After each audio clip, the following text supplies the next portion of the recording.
Welcome to AB Decodes or Arjun Bhagat Decodes, and today we are talking about the Indus Waters Treaty, which has been kept in abeyance by the Indian government after the Pahalgam massacre. This treaty is between India and Pakistan. It was put into place in 1960 after 5 years of negotiation. The intermediary was the World Bank, and it was done on the behest of the United States.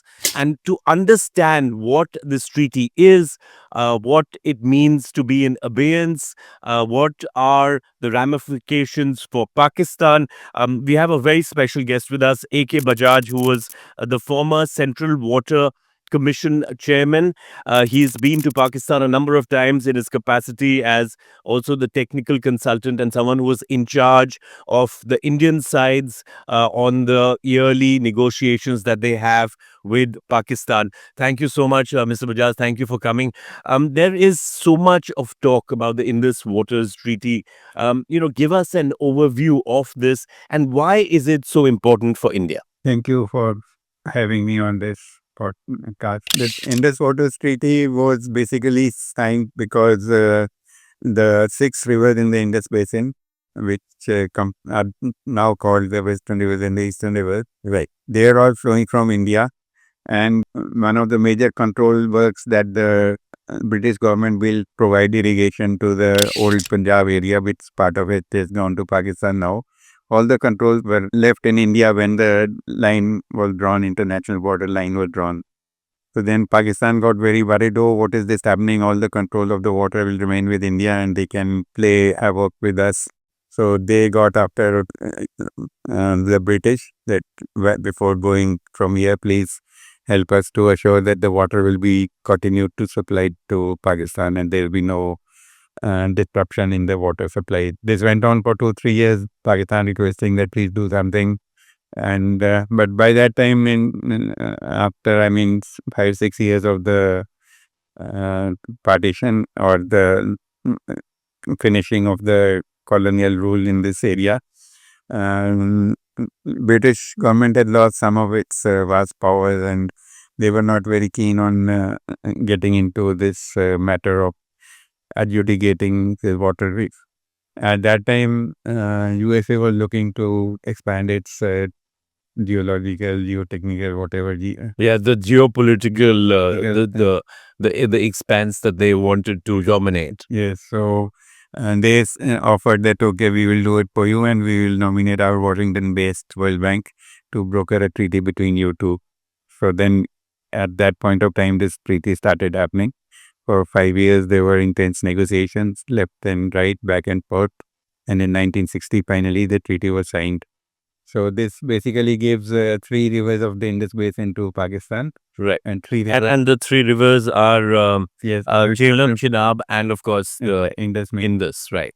So they are called the Western Rivers in the treaty because after going into Pakistan from the north of India, after going into Pakistan, these 3 rivers flow downward toward the Arabian Sea, and they become the Western Rivers. Right. And 3 other rivers, Sutlej, Ravi, and Beas, they become the Eastern Rivers in Pakistan. So that is the nomenclature used there. Right. So instead of having a mutual interdependence that from this river we'll have so much water to Pakistan and so much to India, and avoid those complications, it was decided that, okay, 3 rivers. So basically, the 3 rivers were split. Yeah, 3 Right. rivers. So we kept the eastern rivers, which was the Sutlej, Beas, and the Ravi. Yeah. And under the treaty, the western rivers, the water that was flowing from India to Pakistan, which was the Jhelum, Chenab, and the Indus, were then the water was given to Pakistan. Yeah, Right. but subject to some usages by India. Right. Right. So India would use a certain percentage. Yes, very little, very small percentage. Is that 20% or No, very less. Even less than that? Only about 9 lakh acres,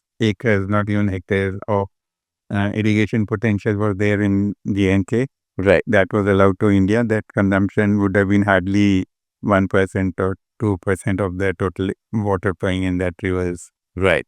And we were allowed to have non-consumptive uses, which is these hydroelectric projects that have been built to generate electricity, but let the water go down. So they are called, many of these are called run of the river kind of projects, right? Your storage capacity on these river systems is very minimal for maybe a day or two, and then the water, you don't really divert the water too much. You just You can't let it flow. as per the treaty, you can't divert the water anywhere. Right. There is a water balance study that is done. Whatever water comes to that project in 7 days, it has to be let down within those 7 days. Right. And that's a mechanism that has been in place since 1960. Yes. Experts from your side, the Indian side, have been interacting with the Pakistani side, and it's been going on now for what, 60 years? Yes. And More than 60 more years. than 60 years. And it's Right. been a smooth process till now? Yes, mostly smooth. Right. Because the treaty envisions that we will frequently have meetings between the two commissioners to sort out any problem that any one of the countries foresees. Right. Mostly Pakistan sees lots of problems in whatever India is doing on the Right. and So basically, they object to any infrastructure project that India wants to build on the Jhelum or the Chenab or the Indus, right? yes. And so they've not been. So India has not done dramatic construction or made a lot of canals on this, in this valley, this entire basin. Yeah, Right. in the Western rivers, we have not done anything. So then what is the objective of the government when it says that we have put this treaty in abeyance? We clearly, at present, India doesn't have the capacity to utilize the water. So this is more of a medium and long-term plan that India has. And you also mentioned, while we were talking earlier, you said that India has been asking Pakistan for some time for a renegotiation as far as the Indus water is concerned.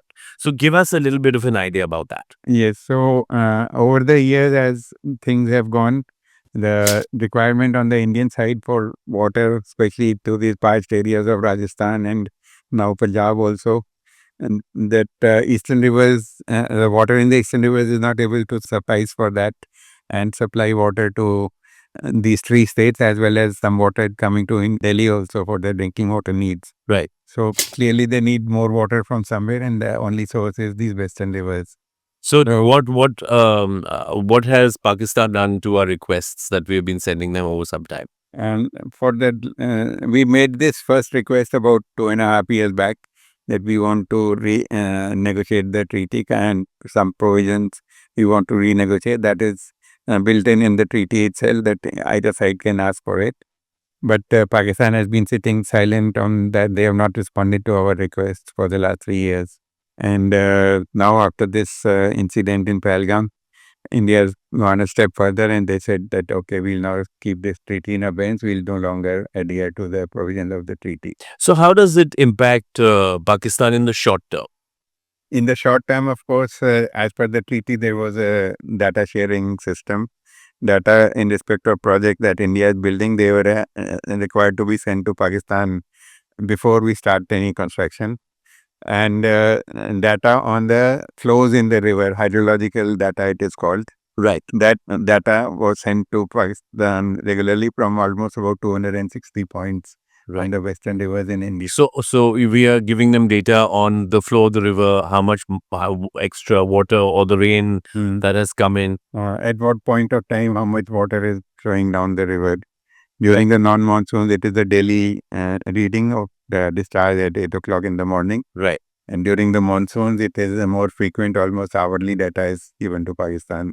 We've been sending them hourly reports on the water that is now going to go Hourly down. data is collected and it is sent in the monsoons over the next 5, 6 days or 10 days. But if there is an impending flooding which is going to affect the Pakistan area, then we give them an advance warning that this flood is coming to your area. You take. Recently, I think last week or 10 days back on the Jhelum, Pakistan accused India of releasing a lot of water, causing threats. But we also had a cloud burst. I'm not sure if it was the same area, in which there was a lot of destruction in Jammu and Kashmir, in the Kashmir side.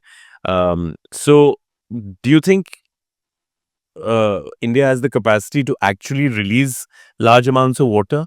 No, Pakistan is just doing grandstanding. Earlier, if the treaty was in position, maybe we could have given them a warning of about 3, 4 hours, 5 hours for them to prepare. Right. But there's no way that India can stop any water or release it later. Whatever water comes in the river, it has to be let down. Right. So there was a huge amount of flow in the river, and we had to let it down. It went to Pakistan, and whatever unfortunately happened flooded their areas. Right. That was it had to happen. I mean, there's nothing that India can do, even if the treaty was in force. You can't do much about that because that's also a natural Yeah. act in that sense. So, so you've been looking at uh, infrastructure as far as water is concerned. You've been looking at dams. You built many of them. What are the areas that we can now utilize the water for in the way that India now goes ahead and takes the next step and says, okay, either you negotiate or we totally walk away from the treaty, which India can, in all honesty. There's no coercion in that sense. So, what are some of the steps that we can take in the immediate future and then in the medium and the long term to utilize more of the water that flows down from Indus and the other rivers? So immediate steps though are very limited because we've been following the treaty for all these years, 64 years, and in spite of three wars and other provocations, we have not fiddled with the provisions of the treaty, and we've let them have their water, and we have given them whatever information was required to be given as per the treaty. Right. So now, after asking for negotiation and Pakistan not responding, we have kept the treaty in abeyance, that which basically means that we will not follow what are the provisions in the treaty. Right. So what immediate will happen on which will affect Pakistan is that exchange of data will stop. Right. But that will also not affect them so much because as a hydrologist or a hydrology engineer, we take it into consideration that if we have about 40 years of data on a river, the flows going down that river, that is sufficient, and we stop.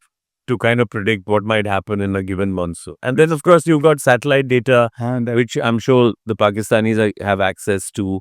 If they really want to look at it from a day to day, they can monitor the river. They cannot, that will not give them so much accuracy. Right. So they are handicapped. So having already the 60 years of data on these 260 odd locations in the Indian side on Western rivers, they have sufficient data for planning their projects. Right. But the immediate will be that flood warning we will not give them.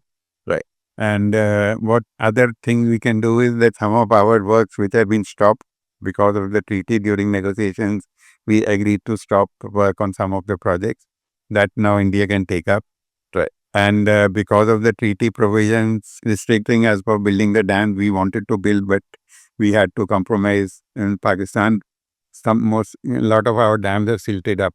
Right. We'll be able to start desilting dam and recreate storage capacity. So on the Jhelum and on the Chenab, which is where the main waters of once the Indus crosses the Western rivers crosses from Ladakh comes down, that's when the volume of water really increases, right? Because these two other river systems. So which are the major dams on the Jhelum? I think there was a reference of two where India is already building, storage capacity.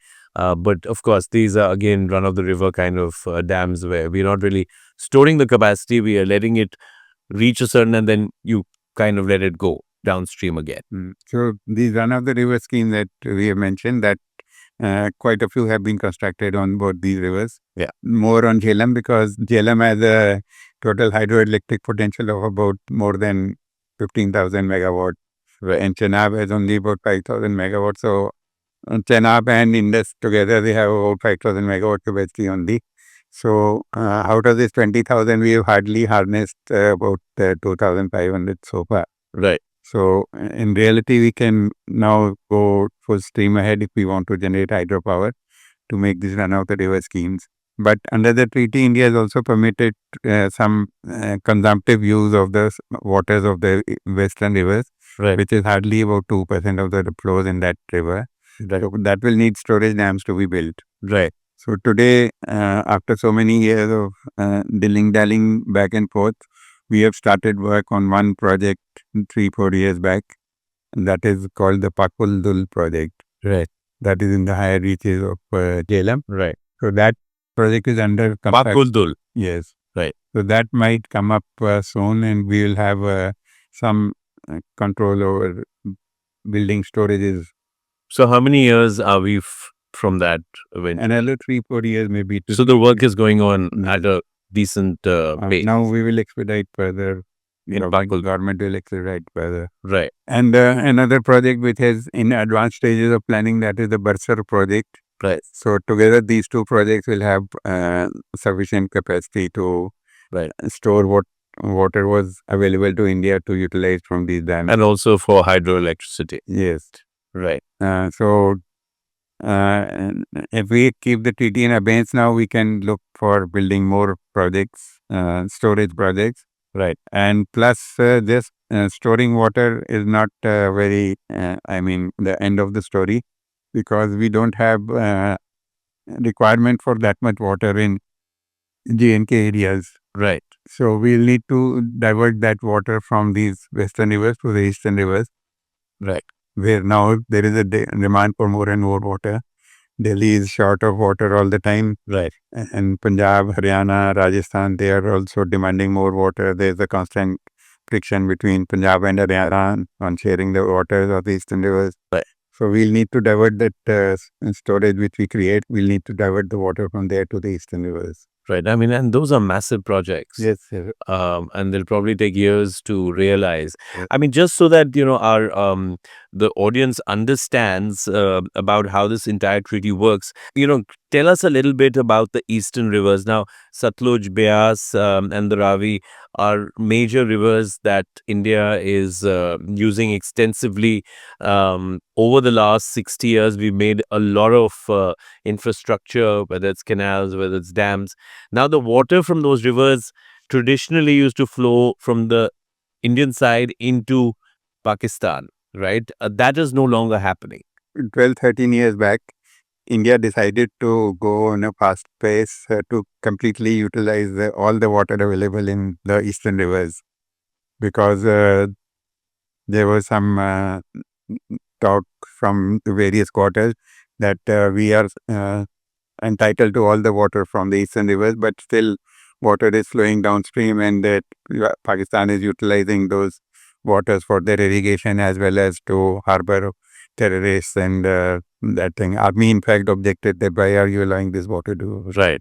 About 12, 13 years back, while I was still chairman, we put up a detailed project to the government that, okay, the last drop of water, if you want to utilize, you'll have to make such and such storage dams and such this thing. Beas River was already diverted to the Sutlej River. Right. And the water was stored at Bhakra Nangal Dam. Yes. So from there, very little water is going downstream to Pakistan. And now on the Ravi this system also, we have built projects. So today, one project is under completion. It is going to start within the next 10-15 days. Oh, really? Yeah. So after that dam is completed and it starts utilizing the water coming to that dam in the Ravi system, not a single drop of water will go from the eastern rivers to Pakistan now. So tell me, you used to go very frequently to Pakistan. You would deal with the authority in Pakistan on a very consistent basis. What were their thoughts as far as India's utilization of the eastern rivers was concerned? Were they concerned about it? Because, of course, a large Pakistan, parts of Pakistan like Lahore and other areas were actually dependent on many of our rivers, which we have now totally diverted. What was their thinking? Were they feeling insecure about it? What did they say to you? Yeah, because the discussions were on the Indus Waters Commission, between the Indus Waters Commission on the Indus Waters Treaty.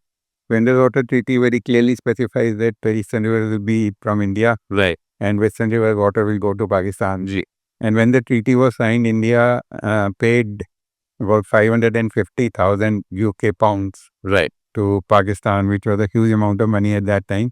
That, okay, we will be stopping water and the eastern rivers coming to your areas. You build your infrastructure and projects so that water from the western rivers, which is substantial amount of water, you can transfer it to the eastern side where the water was being used for irrigation and the eastern network. Right. So India, what you're saying is India actually paid Pakistan yes, as compensation to build their infrastructure, and India paid in 1960, so that they could build up their infrastructure as far as storage or canals is concerned. How successful has Pakistan been with that? I would say that about 70-80% of the work which should have been done for complete rehabilitation of the eastern rivers command area, that about 80% of the work they have been able to achieve, and there is enough food security in that area. In that region. Yes, agricultural demand is being more or less met. Yeah, and that's also because the western rivers are flowing without any impediment as far as India is concerned. Now that is a danger that they now feel, because you've seen the reaction of a lot of the Pakistani, ministers and politicians. Bhutto was saying कि खून की नदियां बहेंगी, एक भी बूंद Bharat use नहीं कर पाएगा. All sorts of things have been said. Are you surprised that they are reacting the way they are? Yes, because it's a matter of life and death for them. The Indus water system, which supplies water to Pakistan, now the western rivers basically, it is responsible for about 80 to 85% of the agriculture in Pakistan. 80 to 85% of Pakistan's agricultural lands are dependent upon the Indus waters. Yes. So if India is able to stop this Indus water western river system, there will be, there will be no survival for them basically, no food security, nothing, agriculture will collapse, the economy will collapse, everything will happen. So that is why they are so agitated if India stops. But internationally, Pakistan is saying that, we are going to go to the UN, we are going to go to the World Bank. What locus standi do these international agencies have as far as the Indus Waters Treaty is concerned? And why would India even, let them mediate now? I mean, as far as the World Bank is concerned, of course, it was the main intermediary. But I think the Indus Waters Treaty is the only treaty where they've actually stepped in. The Nile doesn't have it, even though it passes through so many. And then you have the Mekong Delta with China, the Amazon. I don't know. I mean, you could tell me about that. No, basically they are all toothless tigers. UN, especially World Bank, has some hold because it is giving money to these countries, especially to Pakistan. I mean, India is not really dependent on that. So they can't really force either of the countries to do anything. In the past also, whenever some small disputes have arisen and we have gone to World Bank, Pakistan has basically gone to World Bank. The World Bank has tried to just mediate between the two countries and tell them, oh, you talk to each other and sort it out. That sort of attitude. So they will not be able to force anything if India decides to abrogate the treaty as per the Vienna Convention on International Treaties. If we take support of the clauses under that treaty. Right. So if India decides to abrogate the treaty, there's hardly anything these international agencies can do. Right. So, let's just briefly talk about China. Like, we are the upper riparian state for water for Pakistan, where most of our rivers, flow down from the Himalayas, then, go towards Pakistan. And Bangladesh. Also. And Bangladesh, of course. But for the Brahmaputra, for, a lot of the Indian states are dependent on the Brahmaputra. Now, that comes from the Tibetan Plateau. It passes through the Tibetan Plateau, which China controls, and then it comes into Arunachal Pradesh, flows right down. Tomorrow, China may say that, look, you've done this with Pakistan. We are going to build some of the largest projects, and they are building a major project on the Brahmaputra. I think it's called the Yarlung Taspo River by the Chinese. How do you view that? Of course, that is a distinct possibility because China claims to be an all-weather friend for Pakistan. Right. And Pakistan is their sort of personal dummies country. Right. So China can say, okay, you're being squeezed by India, let me squeeze India in return from the Brahmaputra. Right. But the possibility of damage is very limited in that case. Right. Brahmaputra, for example, has a total volume of water in the Brahmaputra up to the point where it merges with the Arabian Sea, about 565 billion cubic meters. Right. And the point in Tibet, it's called Naxia, where the water diverts to go into India and Arunachal Pradesh. Up to that point, the Brahmaputra or the Yarlung Tadbok, it carries only about 72 billion cubic meters. Right. So that is 1/6 of the total, or maybe even less, of the total water available in the Brahmaputra. Right. Most of the water in the Brahmaputra is generated in Assam and then in Bangladesh. Right. So even if they divert all that 72 billion cubic meters, which is also not very possible, it's a huge, it will involve huge, gigantic infrastructure to be built, and it will take 15, 20 years, even if they want to do it, right, carry the water northwards. They will not be able to divert more than 72 billion cubic meters. Right. Right. And that is the entire Flow entire in the entire Tibetan yeah, plateau. right. So after that, what will happen basically is that India is building some water resources projects in Arunachal. Right. They will be affected for a little bit of time. Less water will come to those projects. Right. But eventually, as you go down further, lots of water keeps adding into the Brahmaputra. Right. And today, we have estimated that not more than 10 to 15% of the flow of water in Brahmaputra in the Indian territory that is utilizable. Right. Even if you build project, it is basically not required because huge amount of rains occur in that area, Assam and all. China will not be able to do too much damage. It will be some small collateral damage, but not too much. Right. So, well, that's a blessing in disguise. You know, you've looked at the water situation in India. At the time of independence, or a few years after that, our population was really small. I mean, compared to what it is now. We are now 140 crores, 150 crores. The population has gone up. How do you view water stress going forward? Of course, the population is the main reason why we are in such a stressed zone. Right. India has only about 4.5% of the world's freshwater resources. Right.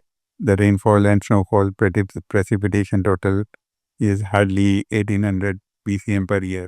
In 1950, immediately after independence, India was having water to cater to that population at that time, which was about 3.5 crores. We could provide 5,400 cubic meters of water per person. 5,400 cubic meters of water to each person, right, for a year, which was a huge amount of quantity. Now, as the population goes on increasing, the total water availability remains the same. Overall water quantity has not changed. Climate change has only done this. Right. That the glaciers are melting. Right. And there's no storage of water, natural storage of water in the winters. Right. And the events are more intense. Right. Instead of earlier, it used to be a regular monsoon, 3 months of rainfall, regular rainfall. Now it happens in short bursts. Right. And even happens in non-monsoon period also. So today, the per capita water availability in India is about 1200 cubic meters per PCW. It is called per capita water availability per year, annual water. And UN defines this PCWA as 1700 cubic meters, which is the stress line. If your population has less than that much water, then you are in a stress zone. Right. And below 1100, it says you are in a critical. So that means we are pretty close to the stress zone as far as the United Nations. Stress zone, we have already gone below that. We've already gone below that. Now close to the critical point also. Right. So the options of the options are what? To utilize the water that we have better, more effective, to enhance storage capacities, to plug in the leaks that happen during the transmission of water.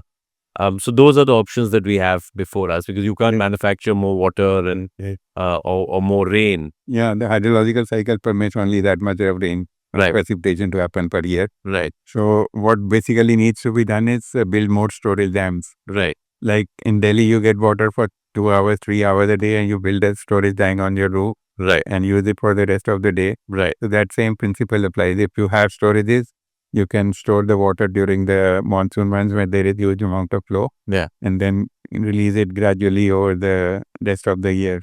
Right. So today, and during the monsoon, a huge amount of water flows from Yamuna. You can see Yes. it floods the low-lying areas Right. and goes on downwards straight and then into the Bay of Bengal. Right. So we need to build more storages, and that will be allow us to utilize the available water more efficiently and cater to our population.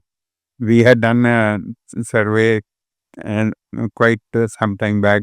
I mean, in 50s and 60s, and identified sites. You can't build a dam anywhere. I mean, if you decide, okay, I'll build a dam on Yamuna River and store water for Delhi, you can't do that. Storage project sites are limited. Right. And we have identified all over India that there are about 650 places where Sites which are feasible for large dams. yes, where we can build storage dams. Yeah. And out of that, about 400 dams we have already built. Right. And rest of the dams also, if we build, then we will be able to mitigate some of the problems. The water stress that is increasing. So, thank you, sir, for giving us a really good idea on, of course, the Indus Water Treaty, which has been kept in abeyance by the government.